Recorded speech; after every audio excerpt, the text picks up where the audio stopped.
Hello friends, आज की video आपके लिए बहुत ही मज़ेदार होने वाली है, क्योंकि आज की इस वीडियो से आप जानेंगे ब्रह्मांड क्या है, यानी यूनिवर्स के बारे में। आप यदि यूनिवर्स की जानकारी लेने में बहुत उत्सुक है और इस ब्रह्मांड का जन्म कैसे हुआ यदि आप जानना चाहते हैं, तो इस वीडियो के अंत तक बने रहे। इस वीडियो में आपको यूनिवर्स के बारे में बहुत कुछ जानकारी मिलेगा। आप यदि कोई एग्जाम के लिए तैयार हो रहे हैं, तो ये वीडियो आपको बहुत मदद करेगा। तो चलिए आज की वीडियो को शुरू करते हैं। इस वीडियो में हम जानेंगे ब्रह्मांड क्या है, ब्रह्मांड का जन्म कैसे हुआ, ब्रह्मांड किस चीज से बना है, ब्रह्मांड का आकार कैसा है, ब्रह्मांड कितना बड़ा है, ब्रह्मांड कितना पुराना है और ब्रह्मांड का अंत कैसे होगा। साथ ही क्या ब्रह्मांड में एलियन है, यूनिवर्स का मतलब क्या है। यूनिवर्स का मीनिंग है ब्रह्मांड या संपूर्ण सृष्टि। एक ब्रह्मांड ग्रह, तारे, नक्षत्र, गैलेक्सी और भी अंतरिक्ष में स्थित हर चीज को एक साथ यूनिवर्स या ब्रह्मांड कहा जाता है। ब्रह्मांड क्या है? हम पृथ्वी में रहते हैं, पर हमारे दिमाग में सवाल आता है कि ये पृथ्वी कहाँ है। तो आपको बता दूं कि पृथ्वी ब्रह्मांड का एक बहुत छोटा सा अंश है। पर आपके दिमाग में सवाल है कि ये ब्रह्मांड क्या है, तो आपको बता देते हैं। जो चीज अवस्थित नहीं है, जैसे भौतिक पदार्थ, एनर्जी, ग्रह, तारे, गैलेक्सी, ब्लैक होल, एस्टेरॉयड और भी जो चीज अंतरिक्ष में स्थित है, वह सारे चीज की सम्मिलित रूप ब्रह्मांड यूनिवर्स कहा जाता है। यूनिवर्स अनंत है, ब्रह्मांड बहुत बड़ा है। ब्रह्मांड का किनारा का पता अभी तक साइंटिस्ट ने भी नहीं लगा पाए और ये माना जा रहा है कि यूनिवर्स फैलता जा रहा है। यूनिवर्स लाखों करोड़ तारों और गैलेक्सी से मिलकर बना है। जैसे हमारा सूरज है, जिसके चारों तरफ कुछ ग्रह घूम रहा है, इसे सोलर सिस्टम कहा जाता है। सूरज जैसे और भी तारे हैं, इन सारे तारे को मिलाकर एक आकाशगंगा बनता है। बहुत सारे आकाशगंगा मिलकर एक लोकल ग्रुप ऑफ गैलेक्सी बनाते हैं। बहुत सारे लोकल ग्रुप ऑफ गैलेक्सी मिलकर एक गैलेक्सी क्लस्टर बनाते हैं और बहुत सारे गैलेक्सी क्लस्टर मिलकर एक यूनिवर्स बनते हैं। ये यूनिवर्स या ब्रह्मांड इतना बड़ा है कि अभी तक ब्रह्मांड का किनारा कहाँ है, ये किसी को नहीं मालूम। यूनिवर्स एक रहस्य है जिसके बारे में अभी भी मनुष्य खोज कर रहा है और बहुत सारे नया चीज के बारे में जानने को मिल रहा है। ब्रह्मांड के अध्ययन को कॉस्मोलॉजी कहा जाता है। ब्रह्मांड में जहां खाली जगह होता है, उसे अंतरिक्ष कहा जाता है। जैसे पृथ्वी और चांद के बीच खाली जगह होता है, इसे अंतरिक्ष कहते हैं।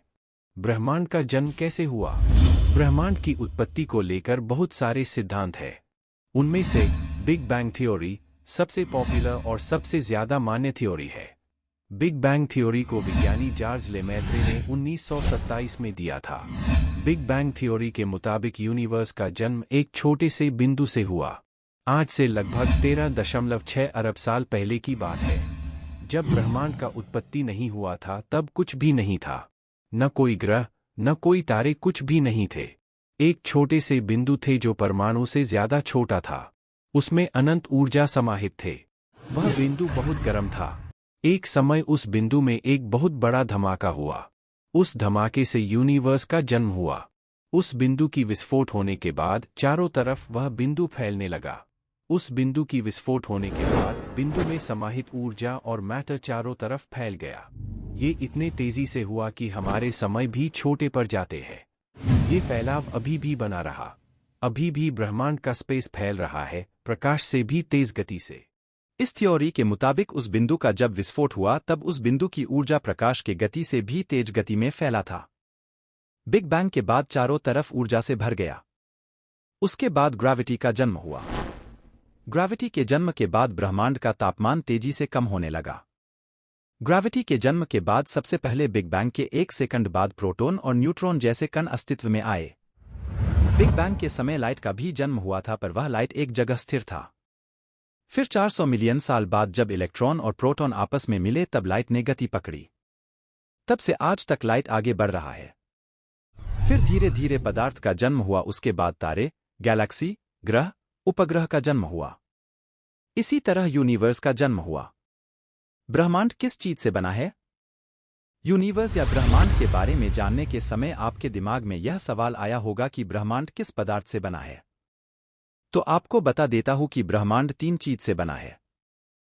डार्क मेटल और डार्क एनर्जी ये तीन चीज से बना है। पहले साइंटिस्ट को लगता था कि जो चीज ब्रह्मांड में दिखाई देती है इसके अलावा ब्रह्मांड खाली है, और ये भी लगता था ब्रह्मांड और विस्तार नहीं कर रहा। ग्रेविटी के वजह से ब्रह्मांड धीरे धीरे छोटा हो रहा है। उसके बाद बहुत रिसर्च करने के बाद ये पता लगा कि ब्रह्मांड खाली नहीं है। ब्रह्मांड तीन चीज से बना है। वह तीन चीज है, पहला मेटल, दूसरा डार्क मेटल और तीसरा डार्क एनर्जी। पूरी ब्रह्मांड में से 5% नॉर्मल मेटल है, बाकी 95% डार्क मेटल और डार्क एनर्जी है। 95% डार्क मेटल और डार्क एनर्जी में से 27% डार्क मेटल है और 68% डार्क एनर्जी है। चलिए आपको बता देते हैं कि ये मेटल, डार्क मेटल और डार्क एनर्जी क्या है। यूनिवर्स में जो भी चीज देखा जाता है वह सब कुछ मेटल है। जैसे पृथ्वी, तारे, ग्रह, गैलेक्सी, डस्ट, सब कुछ जो भी अंतरिक्ष में देखने को मिलता है वह सब कुछ पदार्थ से बना है। ऑर्डिनरी मेटल इलेक्ट्रॉन, प्रोटॉन और न्यूट्रॉन कणों से बना है। पदार्थ गुरुत्व आकर्षण द्वारा एक दूसरे के साथ बंधे हुए होते हैं। पूरी ब्रह्मांड में सिर्फ 5% ऑर्डिनरी मेटल है। ब्रह्मांड में गैलेक्सी का समूह को गैलेक्सी क्लस्टर कहा जाता है। गैलेक्सी क्लस्टर में गैलेक्सी क्लस्टर की केंद्र को चक्कर लगाता है। फ्रिट्ज विकी नाम से एक साइंटिस्ट साल 1930 में गैलेक्सी क्लस्टर की गति पर अभ्यास कर रहे थे। तब उन्होंने देखा कि जो गैलेक्सी समूह के केंद्र में स्थित गैलेक्सी की चक्कर लगाने की गति और गैलेक्सी समूह के बाहर के तरफ गैलेक्सी की चक्कर लगाने की गति समान था। पर ऐसा नहीं होना चाहिए।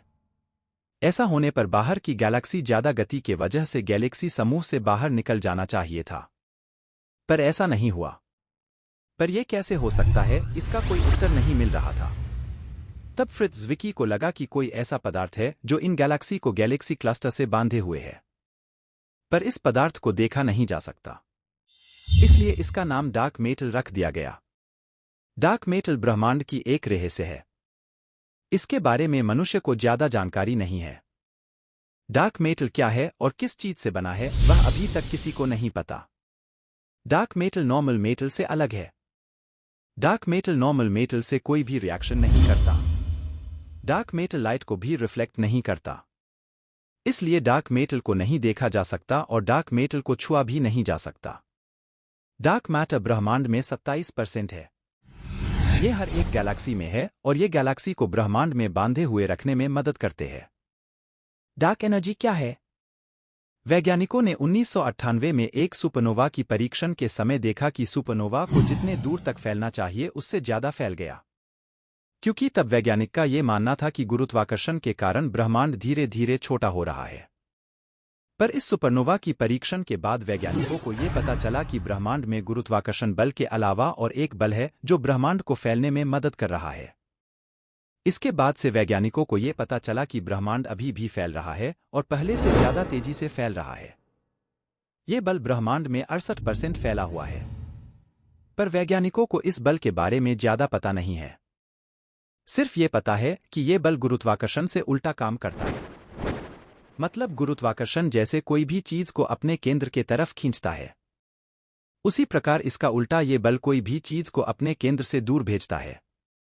इस बल के बारे में ज्यादा नहीं पता, इसलिए इस बल का नाम डार्क एनर्जी कहा जाता है। ब्रह्मांड का आकार कैसा है? ब्रह्मांड के बारे में जानने के समय हमारे दिमाग में एक सवाल आता है। वह सवाल है, यूनिवर्स का शेप कैसा है? क्या पृथ्वी की तरह यूनिवर्स गोल है? तो इसके जवाब में आपको बता दूं कि यूनिवर्स इतना बड़ा है कि इसका आकार जानना मुश्किल नहीं, नामुमकिन है। वैज्ञानिक ब्रह्मांड की आकार के बारे में जानने के लिए रिसर्च कर रहा है, पर अभी तक ब्रह्मांड का शेप क्या है इसका सही जवाब अभी तक नहीं मिला। वैज्ञानिकों ने ब्रह्मांड का आकार को जानने के लिए कुछ तरीके को अपनाए। इस सारे प्रक्रिया को उपयोग करके ब्रह्मांड का आकार को जानने की कोशिश किया जा रहा है। आइंस्टाइन की जनरल रिलेटिविटी थ्योरी के अनुसार ब्रह्मांड की आकार द्रव्यमान के ऊपर निर्भर करता है। इसी थ्योरी को अनुसरण करके वैज्ञानिक ब्रह्मांड की घनत्व को माप रहा है। वैज्ञानिकों ने ब्रह्मांड की सामान्य घनत्व को एक मान के ब्रह्मांड की घनत्व को नाप रहा है और इस घनत्व के हिसाब से ब्रह्मांड का आकार निर्धारण करने की कोशिश की जा रही है। यदि ब्रह्मांड का वास्तविक घनत्व 1 होता है तो माना जाएगा कि ब्रह्मांड 0 कर्वेचर है, मतलब समतल है और ब्रह्मांड हर तरफ फैलता ही जा रहा है। यदि ब्रह्मांड का वास्तविक घनत्व 1 से कम होता है तो ब्रह्मांड का आकार नेगेटिव कर्वेचर होगा, मतलब घोड़ा का जीन सैडल जैसे खुला हुआ आकार की होगा। यूनिवर्स का इस आकार में यूनिवर्स अनंत काल तक फैलते ही जाएगा। यदि ब्रह्मांड का वास्तविक घनत्व 1 से ज्यादा होगा तो ब्रह्मांड का आकार पॉजिटिव कर्वेचर होगा, मतलब बंद गोल होगा और ब्रह्मांड का फैलना एक दिन रुक जाएगा और फिर सिकुड़ता रहेगा। वैज्ञानिकों ने पाया कि ब्रह्मांड का वास्तविक घनत्व 1 है, मतलब ब्रह्मांड का आकार फ्लैट यानी समतल है। और भी अलग अलग तरीका को उपयोग करके ब्रह्मांड का आकार फ्लैट ही पाया गया है, पर यह आकार अभी भी यूनिवर्सली माना नहीं गया। अभी भी ब्रह्मांड की आकार के बारे में जानने के लिए रिसर्च चल रहा है। ब्रह्मांड कितना बड़ा है? ब्रह्मांड कितना बड़ा है, इसका जवाब अभी तक नहीं है।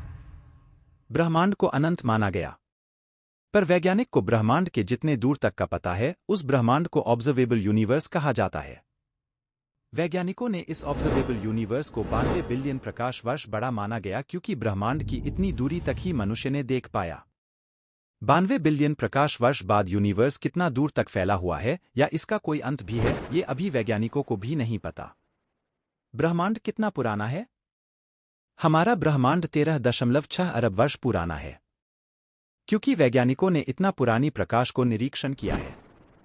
ब्रह्मांड का अंत कैसे होगा? वैज्ञानिक जैसे ब्रह्मांड कैसे बना इस सवाल का जवाब ढूंढ रहे हैं, उस तरह ब्रह्मांड का कैसे अंत होगा इसका भी अंदाजा लगा रहे हैं। ब्रह्मांड का विनाश कैसे हो सकता है, इसके बारे में बहुत सारे संभावना सामने आया है। उनमें से कुछ जनप्रिय संभावना है। पहला, महासंकुचन बिग क्रंच। दूसरा, महाचिर बिग रिप। तीसरा, महाशीतलन। चौथा, संकुचन बिग क्रंच। क्या ब्रह्मांड में एलियन भी है? ब्रह्मांड के अन्य किसी भी ग्रह में स्थित कोई भी प्रजाति की जीव को एलियन का नाम दिया गया है। ब्रह्मांड में लाखों करोड़ों संख्या में ग्रह और नक्षत्र है।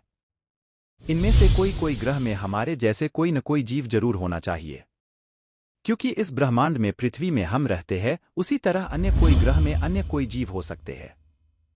एक तरह देखा जाए तो हम भी एक तरह की एलियन है अन्य ग्रह की जीव के लिए।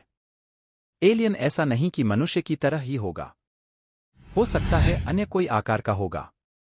हम जैसे ऑक्सीजन और पानी पी के जीवित रहते हैं, हो सकता है एलियन अन्य किसी तरह जीवित हो सकता है। हो सकता है कि एलियन हमसे बहुत ज्यादा उन्नत हो सकता है या हमसे बहुत ज्यादा अविकसित हो सकता है, पर अभी तक मनुष्य को एलियन होने का कोई भी प्रमाण नहीं मिला। पर वैज्ञानिकों का मानना है कि ब्रह्मांड में कहीं न कहीं एलियन मौजूद है, इसलिए एलियन की छानबीन अभी भी जारी है। हमें उम्मीद है कि आज की यह वीडियो आपको पसंद आई होगी, तो वीडियो को एक लाइक और चैनल पर नए हैं तो चैनल को सब्सक्राइब जरूर करें और एक प्यारा सा कमेंट करके बताइए वीडियो कैसा लगा।